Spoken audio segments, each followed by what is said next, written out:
Фу, как неприятно пахнет. Мы в Леднице приехали посмотреть на сов, ястребов, орлов, на птиц-хищников. Вот дравцы — это птицы-хищники.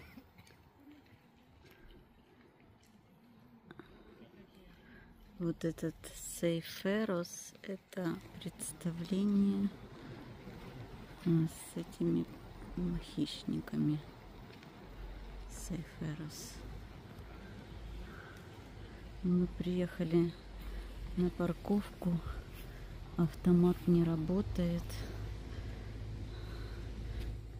Пошли к этим хищникам, птичкам. И обнаружили, вот этот автомат работает. Говорю, родимый, так могли бы здесь запарковать. Как раз возле этой лужи вонючей. Střílí pod tím kulometem, lézruje vinici a ona to chce zachraňovat, jo. A to je celý problém, lidi neví, co dělají, jo. Slováci chrání 30 let medvěda, teď běhá v Bratislavě po náměstí před medvědem. Druhý medvěd šplhá po hotelu, jo, tam je dobrodružuje na Slovensku, jo. Takže je dobrý tou stanicu a on si tam zajede, projede se půlko Evropy, jo, a zjistí, že to není vůbec jednoduchý, jo. Ale ptáci fakt mají problémy, takže ptáka dejte do bedny a hlavně teď letají při hodě v noci. Věděl by někdo, jak je to možné? Nás učili, že sova ve dne ne. Zase nikdo nevěří. Slo nebo dejte tamhle na špalek. Kuna vyráží. Jsme to vírat tady naučili. Doma to dělá hned, ale tady v noci na skále sluchem si zajistí holuba, jde ho zežrat. Ten holub ani netuší, že ho letí sežrat vír. Proto ty sovy pod střechu, sova se opře takhle vorinu. Já bydlím u Slavkova u Brna, znáte to tam? Se vždycky vrátil. Tak, takhle se rozkoukává. A kde jsme? Jsme na poli. Ríšo, zase něco vidíš, koně, nekoukej do té oblohy. Tady máš bažant, tady je bažant, jo. A musím trochu motivovat. Má 15 let, tak šup, startuj. Jde, a takhle letí sokol. Nabírá rychlost a zvedá to do výšky. Hop, otoč to. No, dobrý.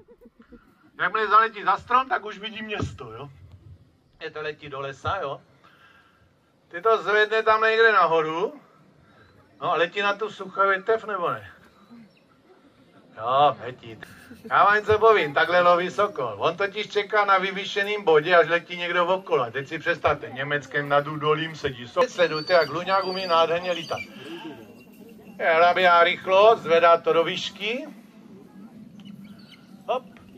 Chytá v letu, žere v letu. Takhle si chytne vášku nebo třeba motýla, jo. Minule mu to kolega vyhodil, on to chytil a naboural do stromu. A to je to, co tady celou dobu vysvětluju, musíte koukat na cestu jako ptáci. Nemůžete otočit hlavu, trefíte panelák.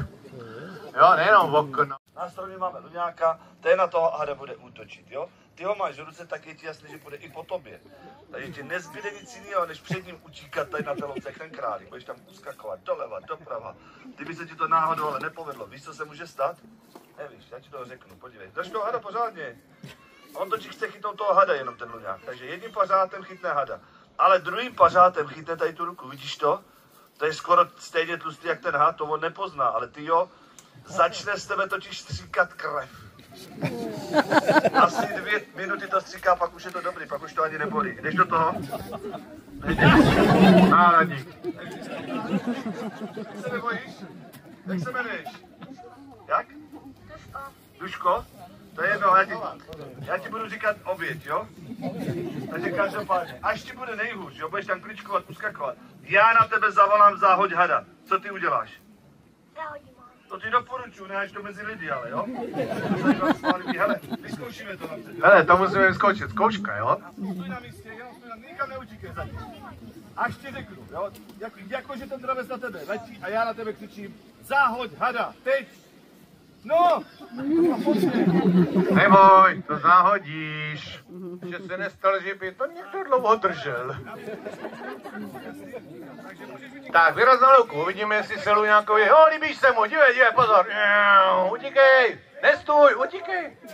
Pozor, něco tam je. Doleva,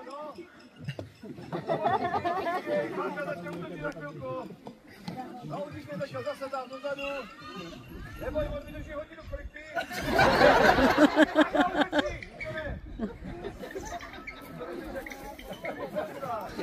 Vidíte toho ptáka? Tak, pozor, máte špatný, člověče, vážbem. Pozor, no. Tak jděte se doleva, letí divoký sokol tady má, jo? Pozor, ty se mu taky líbíš, člověče. On si tě užene, víš, totiž, jo? Pozor!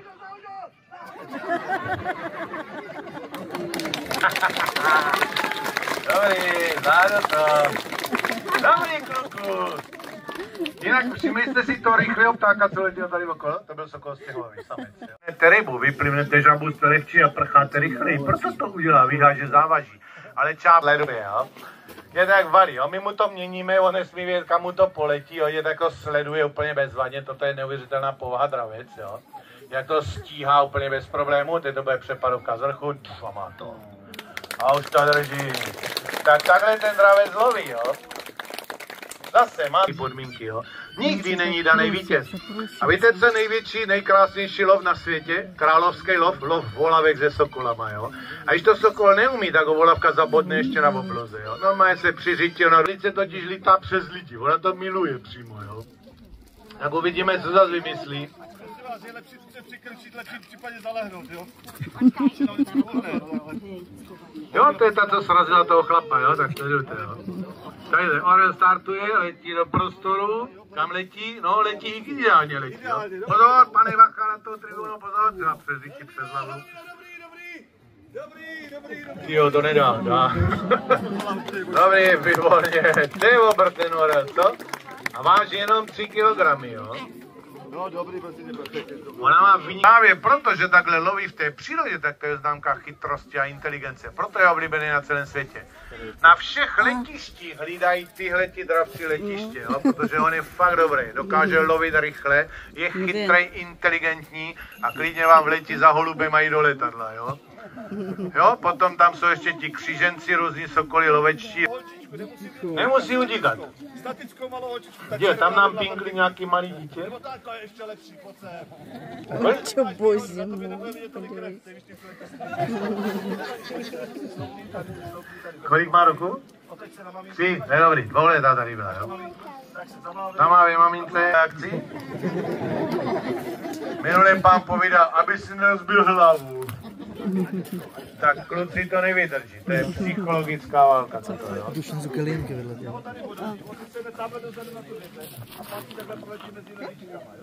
Prosím tě, očička zavřít můžeš, ale nožičky nesmíš. Hele, jo, pozor, útok.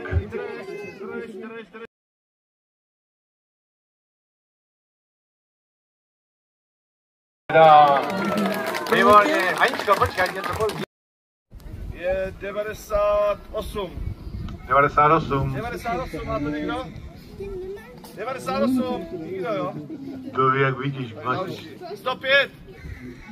105, 105, má to někdo? Tam, paní, tamhle, dívejte. Pani, ale já vás tipuju, že vy oceníte spíš pořádný pero. Je to tak?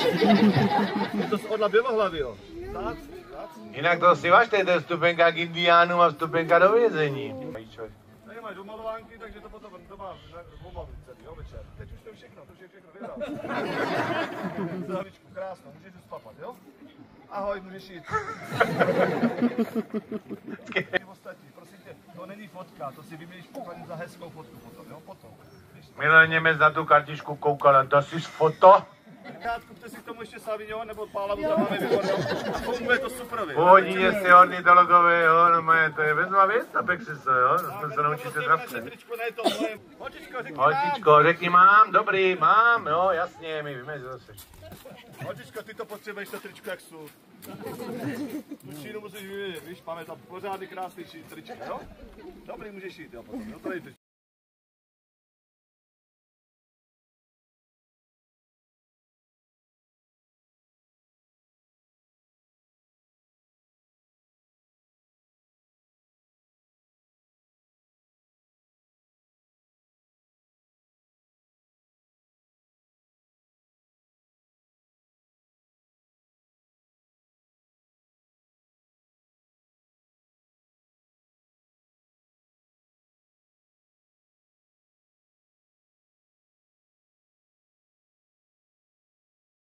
Тут так много этих всяких птичек. Нам разрешили посмотреть.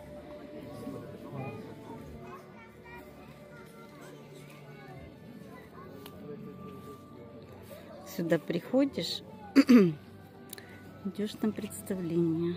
Они говорят, если понравится, заплатите после представления. Если не понравится, скажете, что не нравится, идите, не плати. Но нам понравилось. Вот, наверное, старичочек спит на ходу. Проснулся. Вот этот просился на представление, не взяли его. Ну какой красавец.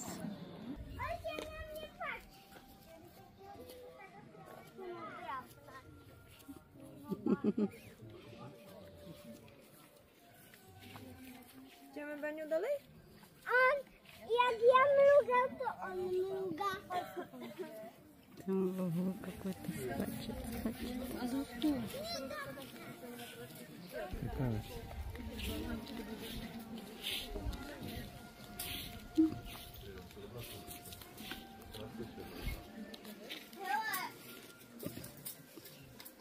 Вот тут спрятался. Идите вы к черту. Вот этот скакал. Уже не скачет. Только уберу камеру, скачет. Почкej, Aleši. Ну.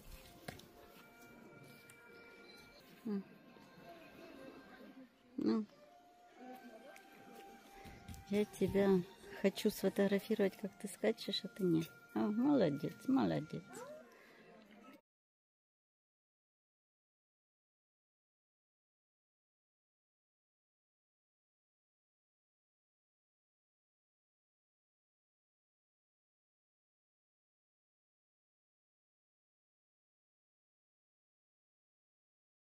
Манюнька кричи.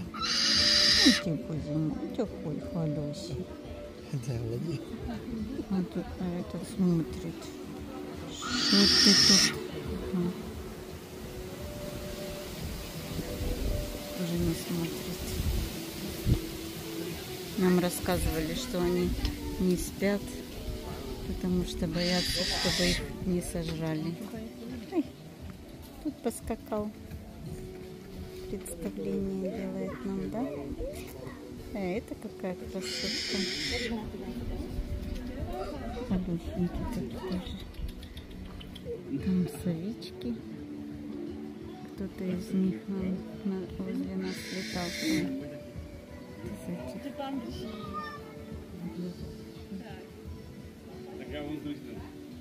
Вот Манюсечка. Хорошенький. Покричи нам, и все, пойдем.